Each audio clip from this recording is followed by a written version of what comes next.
بسم الله الرحمن الرحيم. مع سماحة الشيخ العقل الشيخ أبو وائل حمود الحناوي، يسعد أوقاتك، الله يعافيك. هيك رسالة لأهل الجبل وتطمنهم عن حضرتك، تفضل. احنا بسم الله الرحمن الرحيم. أول شيء ندعي لهم بالتوفيق والله يوفيهم عنا، افضلوا علينا كلهم، وبنطمنهم الحمد لله أن وضعي بخير وشغلة أيام إن شاء الله، واستفقاد الله رحمي، فخلي لنا إياكم، افضلتوا علينا أنت مسلف وبارك الله فيك، شكرا لكم.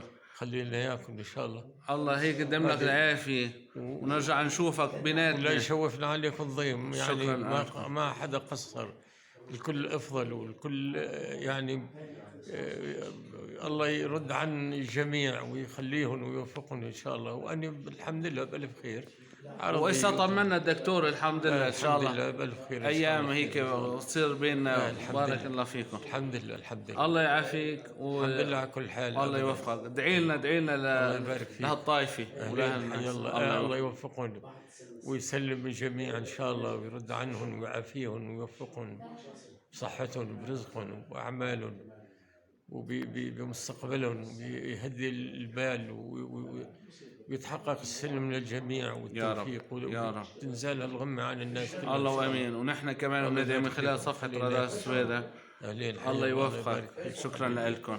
شكرا. الله يخليك. معكم ابو راني ربيع الشاعر. تسلم.